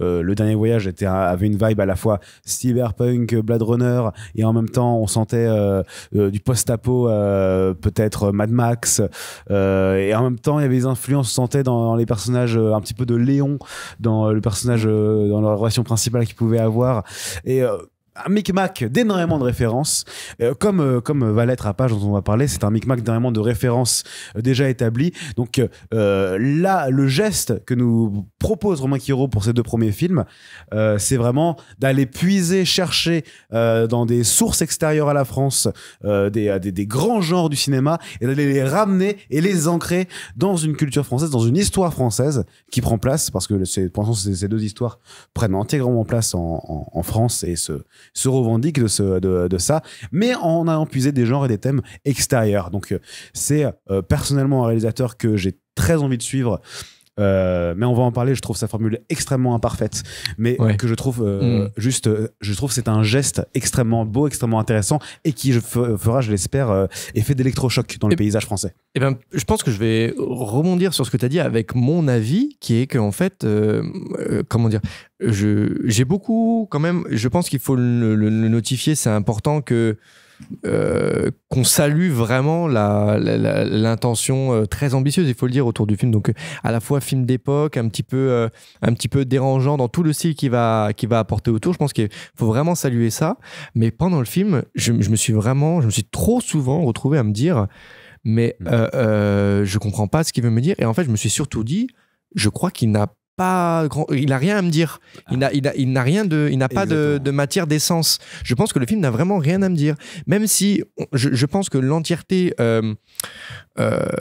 du problème philosophique que le film essaye de te poser, c'est donc le problème, le choix, le dilemme du personnage de Billy à la fin du 2e acte, où entre elle veut se venger à la base des Apaches et désir que j'ai pas vraiment trop senti personnellement, peut-être juste à la fin quoi. Et tu sens que on veut t'articuler un peu tout le poids de ce problème sur ce moment-là, mais vraiment c'est trop léger quoi. Ça m'a jamais paru assez lourd, assez important pour que je m'implique et que je comprenne le déchirement de ce que ça doit impliquer, tu vois. Oui, c'est vrai que la base vraiment du récit de Apache, c'est vraiment la relation de Billy qui veut se venger de Neil Schneider, qui s'appelle Jésus. Qui s'appelle Jésus du coup, et me référence. Et il y a un truc sympa avec Jésus à la fin. Oui, il y a un truc, une idée visuelle, mais un peu symbolique. Non, c'est beau symbolique. Encore une fois, il est beau visuellement. Mais Nina, je te passe la parole juste après. Mais c'est vrai que la base de ce scénario, c'est vraiment la relation entre Billy, qui veut se venger de Neil Schneider, et qui, au fur et à mesure, c'est ce qui est dit dans le résumé Allociné, va se rapprocher de lui, va développer une forme de fascination et de désir potentiel. Et moi, tu vois, ça, je l'ai vraiment appris quand j'ai lu le synopsis après le film. J'ai également vu le synopsis après le film, et ouais. Ils ont 2 scènes tous les 2. Ouais. Enfin, genre vraiment, il y a ce poids-là n'est pas apporté quoi. Vraiment, on n'est pas impliqué là-dedans. Et moi, je l'ai même pas perçu quoi. Ouais. C'est pour ça, à un moment, on était d'où le fait qu'à un moment, je suis en train de me dire de quoi il me parle le film. Dilemme méga intéressant pourtant. Hein. Et voilà, mais juste qu'à mon avis, quand 1h30 de film, déjà, t'as pas trop le temps d'installer de vraies choses. Et en fait, je pense que c'est une question de budget aussi. Pourquoi le film est si court, tu vois? Ouais. Et pourquoi le film est si court? Pourquoi La Rue de la Joie, c'est entre 3 palettes? Je respecte sincèrement. Je dis pas ça comme ça, mais il y a un énorme travail et tout, mais il y a certains moments. Je me suis pas senti dans un dans une volonté de reproduire Paris de l'année 1900. Mais après, je pense qu'il travaille vraiment, comme dans John Wick, le monde parallèle. Je pense qu'il y a vraiment cette idée de on n'est pas dans le monde tel qu'on l'entend, parce qu'il y a un travail très intéressant de l'anachronisme, je trouve, bon, qui frôle avec l'anachronisme. Je pense pas que c'est pas fondamentalement anachronisme, mais c'est certainement, il y a des utilisations d'accessoires, de décors et de lumière. De musique aussi. Et de musique, absolument. Et de dialogue. Il travaille des dialogues très contemporains. Exemple, le personnage d'Artus. Donc, il y a un travail très contemporanisant dans cette époque-là, qui est vachement intéressante et qui en fait, nourrit vraiment très bien l'exercice de style, qui est en ça intéressant, mais ça prend vraiment le dessus pour moi. Ça prend vraiment le dessus. Ils le disent vraiment en interview, ils sont totalement anachroniques sur plein de choses, sur les tenues, les costumes, la façon de parler, et c'est très bien. Ils s'en revendiquent. Oui, ils s'en revendiquent vraiment. Ils veulent faire un film punk, pop et un film de mise en scène, un film de styliste. Et c'est très intéressant. Je suis parfaitement d'accord avec cette idée et je la salue vraiment, mais ça prend trop le pas sur ce que tu veux raconter vraiment. Et en fait, c'est là que je pense que l'idée qui prévalait sur la volonté de faire le film, c'était avant tout de faire un exercice de style, je trouve, avant de me raconter son histoire. Je suis entièrement d'accord. Ouais. Complètement. Sur les références, déjà, je pense qu'il y en a trop. Il y a trop de références, un peu, enfin, peut-être pas références, mais plus inspirations qui sont trop importantes, notamment un peu, on sent qu'il y a du Nicolas Winding Refn, on sent qu'il y a de l'inspiration un peu de l'animation japonaise, entre autres. Enfin, ça a été dit dans d'autres critiques que j'ai pu voir. Mais je pense pas que le problème, ça soit tant de l'ordre de l'univers établi, qui est effectivement très ambitieux et très intéressant. C'est vraiment un problème d'écriture pour moi. C'est que le film est pas très bien écrit, ou en tout cas maladroit sur plein de points. Il n'y a pas assez de péripéties. C'est-à-dire c'est trop ça, léger. Et moi j'ai pas compris. J'ai pas compris non plus les enjeux du personnage de Billy. J'ai compris qu'elle voulait venger son frère, mais j'ai pas compris pourquoi jamais elle va tuer Jésus. Pourquoi elle le tue pas directement? Pourquoi elle veut intégrer les Apaches? Tout simplement, ça, pareil, j'ai pas compris. Ça encore, je peux le concevoir. Genre, tu veux gagner un peu confiance pour les fumer derrière, tu vois. Elle pouvait les fumer tout de suite. Mais non, trouver une façon de faire plus rapidement, tu vois, juste en intégrant justement le groupe de prostituées, etc. Puis elle commence à se marrer juste après, et il y a un truc de casting aussi. Enfin, moi j'adore Alice Isaz, déjà je veux me marier avec elle, mais je trouve, désolé, Alice, ils veulent lui donner un rôle un petit peu de folle, de taré, qui a la rage. Moi, je suis désolé, Alice Isaz, dès qu'elle sourit, j'ai envie de lui faire un câlin, quoi. Vraiment. Ah oui, non, t'es dur. Moi, après, je trouve vraiment que je suis d'accord à 200% avec ce que tu dis. Il y a des dialogues, c'est pas possible. Tu peux pas faire dire à un personnage la rage qui brûle en moi est incontrôlable. Des trucs comme ça. Il y a un souci d'écriture de dialogue. Ça dépend. Si tu joues un moment 1900, si tu joues cette époque 1900, réellement 1900, moi je pense que ce truc-là peut passer. Mais quand tu me le travailles avec cet exercice-là, avec cette volonté de rendre les paroles très contemporaines et travailler l'anachronisme, là ça marche pas. Mais si ça aurait été en lien et vraiment cohérent avec l'idée du début du XXe siècle, moi ça m'aurait pas choqué. Tu me le montres ça, et je l'ai vu. On voit qu'elle est complètement tarée, qu'elle a envie d'en découdre et qu'elle se laisse pas faire quand au bout de 10 minutes elle brûle un mec à côté d'elle et tout ça. Qui marche bien d'ailleurs, moi je trouve. Qui marche plutôt bien d'ailleurs. J'y crois pas une seconde à sa perruque, mais je m'en fous, ça marche. Et non, c'est vrai. Mais la voix off, je trouve, la voix off dénote beaucoup d'un manque de confiance en sa propre mise en scène. Il fait pas assez confiance à son spectateur. C'est ça, il y a une peur de perte du suivi du spectateur, et du coup, paradoxalement, on est perdu. Et ça, c'est effectivement la voix off qui accentue ce qui se passe, mais du coup, ce qui se passe n'est déjà pas tout à fait ce que je reproche un peu à The Batman. C'est un peu confus, ouais. C'est un peu confus, et j'ai eu un peu de mal aussi avec la direction d'acteur. Je pense pas que ça soit un problème de jeu. C'est la vraie question que je me suis posée au début avec les enfants, parce que c'est extrêmement difficile de diriger des enfants. J'ai pas été. Mais pour le coup, je trouve qu'il y a un souci de direction d'acteur. Pourtant, les enfants, tu sens que c'est qui savent jouer, mais qui sont mal dirigés. C'est peut-être un problème aussi d'écriture de dialogue qui accentue ça. C'est trop écrit, je pense. Et ça se sent qu'ils sont à la ligne de ce qui est écrit. Ouais, c'est ça. Et il y a des phrases où vraiment je les entends, je rigole un petit peu, mais celle qui joue Bess, pourtant c'est une très bonne actrice. Bess, vous savez, c'est la prostituée un peu. Oui, bien sûr, oui. Voilà, qui joue dans j'ai vu le film hier, donc c'est pour ça que je m'en souviens. Cette actrice-là, elle est connue, j'ai plus son nom, je suis désolé. Mais elle est très bien, je n'ai cru à aucune de ses répliques. Et en général, c'est pas celle qui m'a le plus perturbé. Vous êtes vraiment là, moi j'ai pas été choqué par une. En général, dans le jeu, je sens vraiment que pour moi aucune punchline ne marche. J'ai eu des problèmes avec Polly, moi, mais pas avec.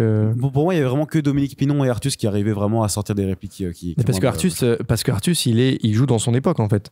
Je trouve que il joue dans son époque il y a un peu, il y a sa manière de parler dedans en fait. Dans comment il parle dans le film, mais j'entends. Il est naturel. Enfin, il joue en 2023 quoi. C'est ça, exactement. Et donc en ça, bah ces répliques sonnent bien. Puisqu'il se joue. Mais il y a des dissonances de jeu du coup parce qu'ils jouent pas tous de la même manière et ça c'est perturbant. Parce que justement le personnage de Polly, que je me rappelle plus du nom de l'acteur, mais c'est un très bon acteur qui a joué dans La Tête haute. Oui. Ah oui, le drame social. Ouais, c'est ça. Et il joue le jeune un peu difficile. Qui était allé à Cannes, oui. Et dans ce film-là, il est incroyable, cet acteur. Donc je pense que c'est vraiment une question de direction d'acteur. J'ai eu, par exemple, des problèmes aussi avec ce rôle-là. Je trouvais qu'il y avait des... Ça titillait un peu les oreilles. Mais Olivier, comment te places-tu dans un cinéma français qui se veut... représenter et amener quelque chose de nouveau dans le paysage. Je voulais vraiment aimer ce film, un film qui est entièrement produit en France, qui parle d'une époque intéressante, mais c'est du cinéma absolument débile. Ah, t'es dur. C'est pas du cinéma débile, c'est d'accord, une histoire débile. Ok, c'est de la merde débile. On parle plus de Shazam 2 là. Ok, pardon. Apache. Non, mais je ne comprends pas comment un scénario comme ça aurait pu être produit pour une myriade de raisons.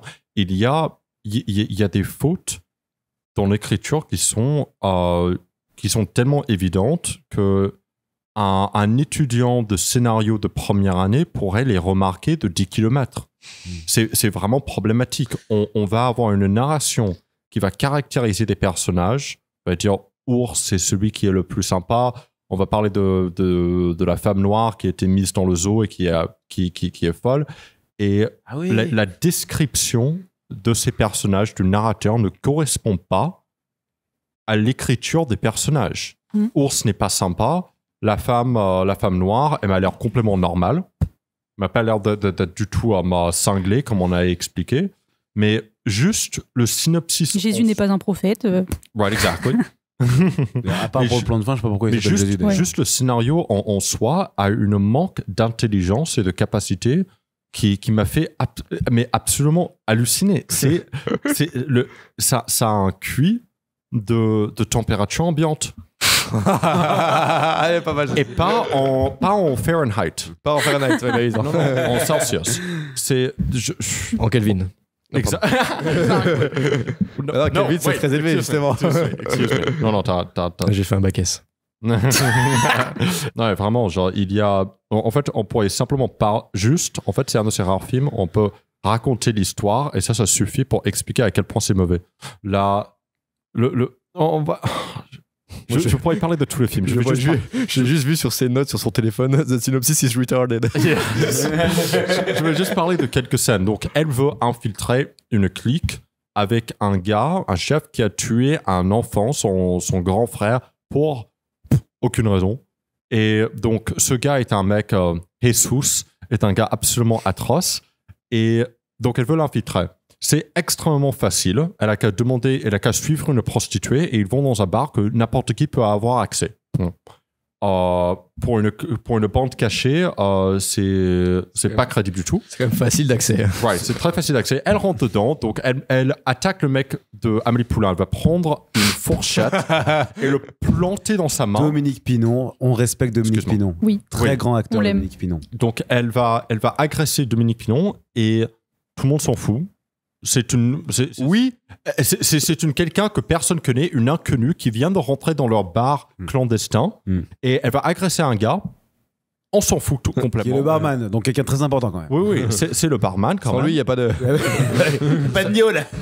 Pourquoi est-ce qu'elle le fait enfin, on sait pourquoi elle le fait. Pourquoi est-ce qu'ils ont choisi de faire ça? On ne sait pas. Normalement, si c'était un film réaliste, elle se ferait buter immédiatement. Mais non.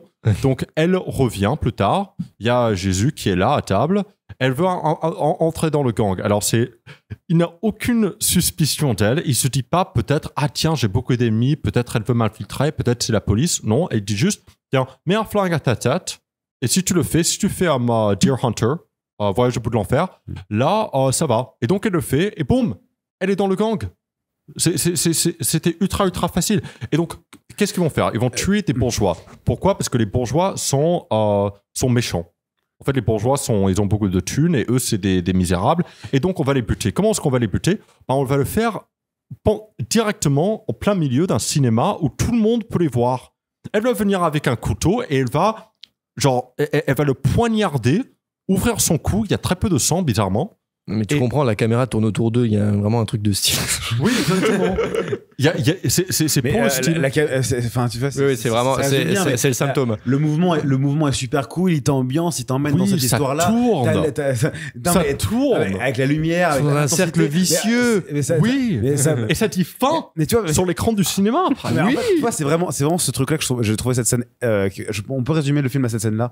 C'est-à-dire que, en effet, t'as cette caméra qui tourne autour du meurtre. Du coup, t'as une espèce d'intensité, de mouvement, de pression dans la scène qui est dingue. Le mec, on s'en fout de ce mec. C'est un mec random qu'on peut buter. Ça aurait pu être lui comme n'importe qui. J'aurais plus de peine s'il y avait eu ça pour Dominique Pinon qui meurt. Enfin bref, peu importe. Ça, on s'en fout. L'intention. Donc voilà, il n'y a pas de fond à cet effet de style qui est grandiose. Et évidemment, juste après, le film qui se termine derrière, t'as faim. On a vu, c'était pas la peine de refaire un plan. T'as vu, c'est la fin. Et voilà, tu vois, c'est bon exemple de ça. Il y a une forme qui a des idées, qui est dynamique, qui fonctionne. Moi, émotionnellement, je suis là dans la forme, mais j'ai envie de dire, mais pourquoi? Pourquoi? C'est un film de chef-op et de production designer. Mais je pense qu'il a besoin. Il a vraiment besoin d'un script doctor. Parce que je suis persuadé que Romain Quiro a beaucoup de talent. Par contre, je suis sûr qu'il a beaucoup de talent, mais malheureusement, oui, absolument, moi aussi. Mais j'ai pas vu son premier film, mais il y a un truc frustrant là-dedans. Tu sens que si t'as pas quelque chose à raconter, c'est trop peu, quoi. On peut pas vraiment s'investir là-dedans. C'est les mêmes reproches que je suis très content qu'il arrive à faire des films. À son premier film. Je trouve que les mêmes reproches peuvent être faits à Apache et Le Dernier Voyage. C'est exactement les mêmes problèmes. C'est que déjà, il lui faut vraiment un script doctor. Il lui faut vraiment quelqu'un qui puisse lui assurer une cohérence scénaristique, parce qu'il y a des erreurs en effet qui sont trop grossières. Moi, je lui pardonnerai. Je vais pas trop ça va pas me sortir, moi, tu vois, des facilités d'écriture du style, oui, suis les prostituées, ça les emmène au bar, et dit, ouais, c'est un peu facile, allez.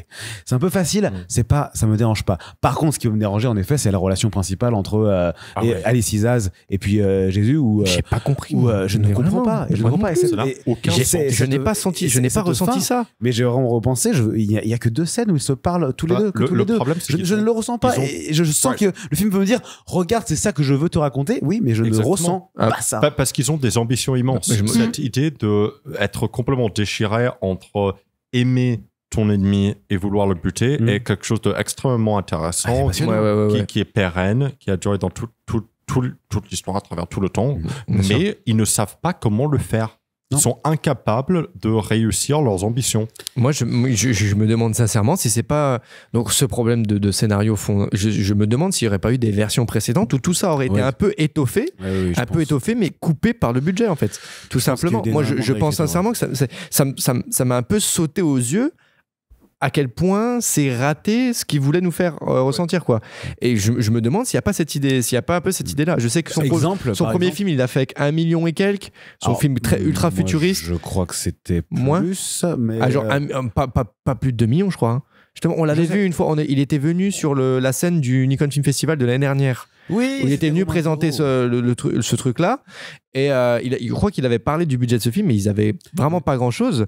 Et là, je crois qu'il a. Je me demande s'il a vraiment eu sincèrement beaucoup plus pour ce film-là, quoi. Parce que là, il y a vu qu'il y a je suis persuadé beaucoup plus reconnaissables, quand même. Artus, Dominique Pinon, Alice Isaz, on est quand même sur un casting. Rossi De Palma. Et Rossi De Palma, c'est vrai. Sarah Bernard. Qui joue Sarah Bernard. Icône des films de Pedro Almodovar.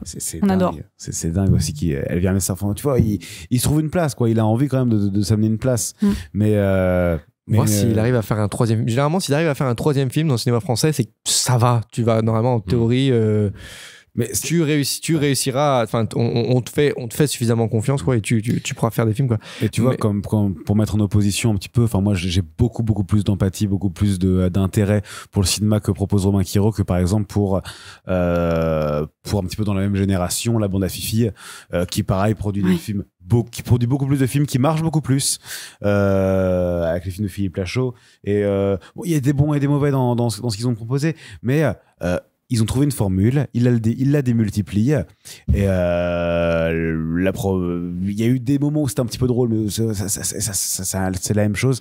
C'est surtout. C'est vrai qu'il y a une question d'ambition aussi avec les films de Philippe Lachaud. Il y a une question d'ambition, pareil, dans le film de Lachaud, qui a voulu à un moment s'approprier aussi l'univers du manga avec Nicky Larson, l'univers du super-héros avec. Qui, je pense d'ailleurs, son adaptation de Nicky Larson était très bien reçue, il me semble. Et ouais, de Philippe Lachaud. Et qui d'ailleurs était très intéressante. Ouais, je l'ai pas vu, mais je regarde pas trop ses films. Mais... Super bien, mais elle est intéressante.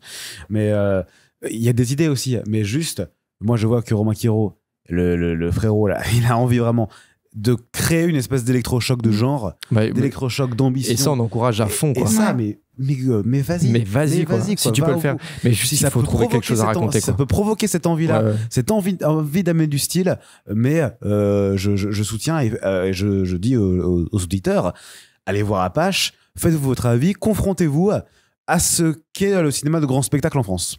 Confrontez-vous à ce qui peut être possible. Parce que c'est pas les mêmes strates de production qu'en Amérique, que c'est pas les mêmes façons de faire, que c'est pas la même façon de faire que Netflix, et que comment on peut l'amener en France, et est-ce que ça provoque chez vous une envie.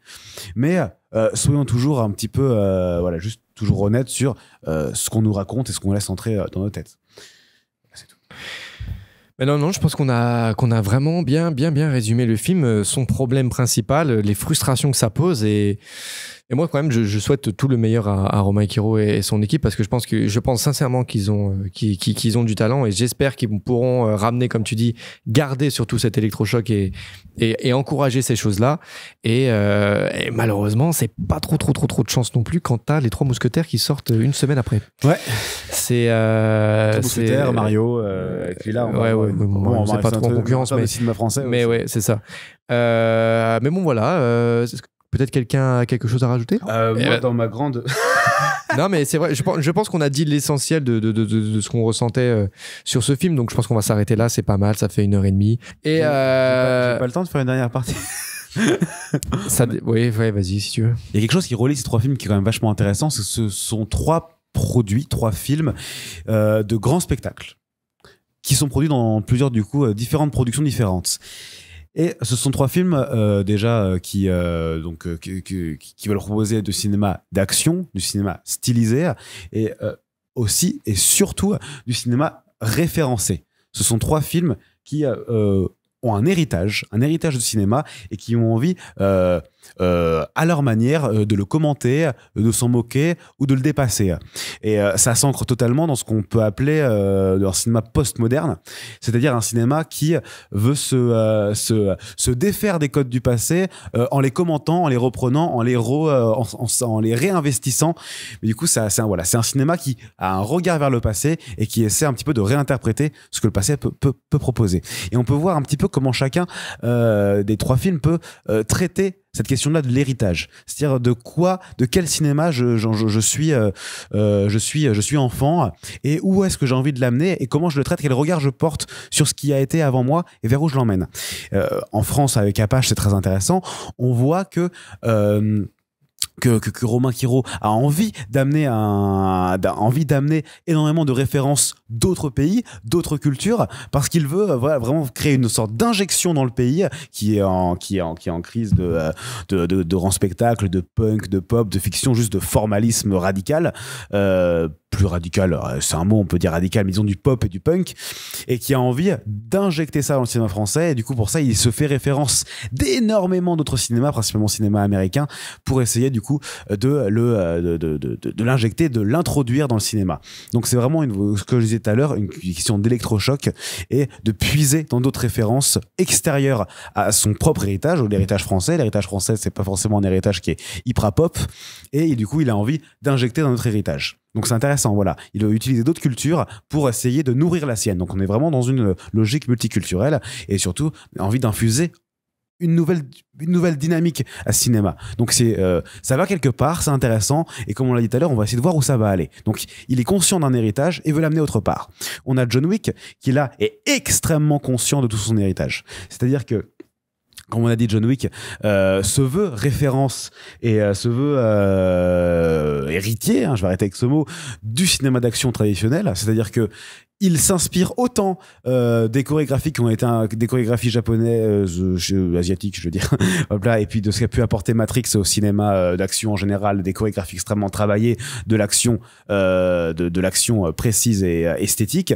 Il s'inspire autant de ça qui est très très contemporain, autant qu'il s'inspire de Gene Kelly, de Charlie Chaplin et en réalité de la slapstick comédie qui est la base du cinéma d'action, le fondement, les premiers films d'action qui étaient justement la confrontation entre l'homme et l'environnement, qui est de ce combat entre un corps au milieu d'un espace et comment ce corps rentre en contradiction et comment il crée une opposition entre ça. Merci Jérôme Momsilovic, écoutez ce mec, il est incroyable.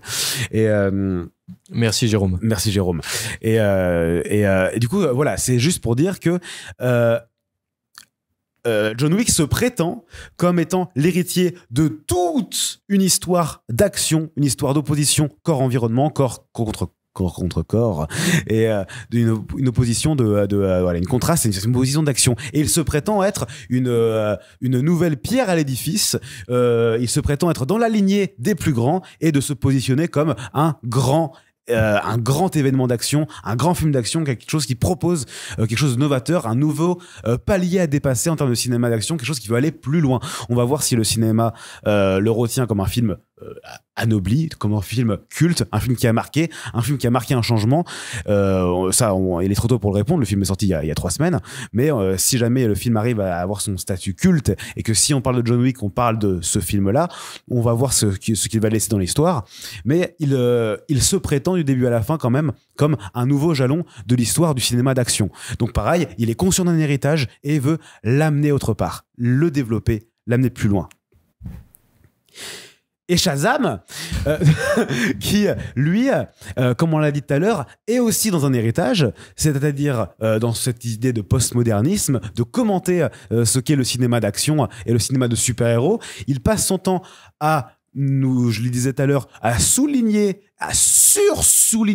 des codes de cinéma de super-héros, à tel point les typer, les parodier vraiment pour qu'il nous éclate à la gueule et que n'importe quel spectateur moyen puisse comprendre qu'il est face à un code éculé, et puis nous le mettre dans la gueule, nous le faire regarder comme c'est drôle, regarder comme on est au-dessus, regarder, on a compris la référence. Enfin, je veux dire, c'est un pareil dans la même logique que les autres, un film d'héritage qui regarde son héritage de super-héros, mais qui à l'inverse, lui, ne va pas du tout plus loin.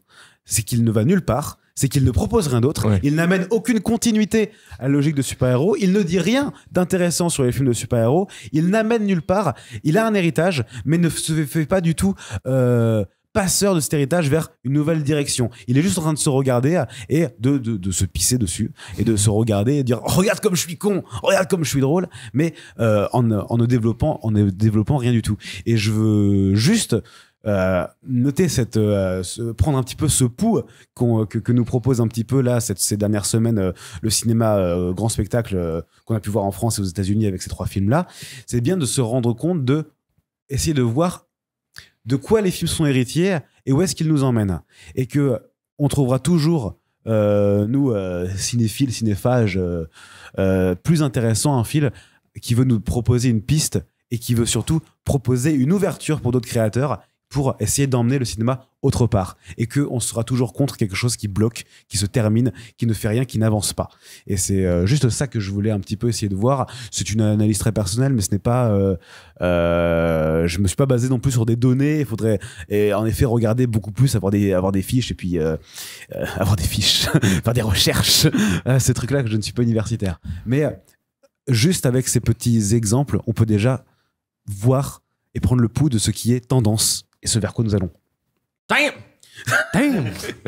C'est tout pour moi, au revoir les amis. Non, c'était hyper intéressant. Oui, et puis très juste, et puis surtout comment toute cette démonstration arrive au fait que Shazam, lui, il fait rien du tout, il va rien proposer, il ouvre le chemin pour rien du tout, et ça a tellement de sens vu ce qu'on sait que va devenir, que va devenir le, c'est pas français ce que j'ai dit. Non oui, merci Maxime, et on arrive à la fin de cet épisode, messieurs, dames, notre premier mini interséance qu'on vient de terminer. Merci encore à Nanterre Université de nous accueillir encore une fois et qui nous laisse cette fois-ci de manière autonome. Merci le studio. Le S. Le sang. Le sang. De la veine. Et merci aussi à nos auditeurs de nous écouter chaque mois.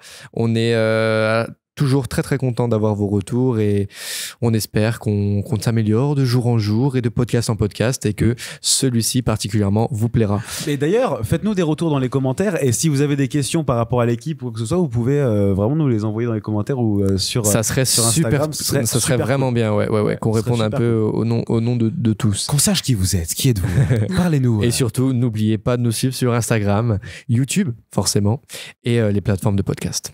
Bisous. Bisous les gens. Bisous. Bisous Gros bisous. La Mifa. Tout le monde se fait des bisous. Et allez, ce soir, on va regarder les Trois Mousquetaires et on revient très vite. Et puis on revient très vite pour un prochain épisode. On sait ce que c'est ou on le dit pas tout de suite? Ah non, on le dit pas tout de suite. C'est un secret, c'est un secret. Allez, Ah, ça va être trop bien, ça va être trop bien. ciao, gros bisous. Ready. Shazam. Shazam.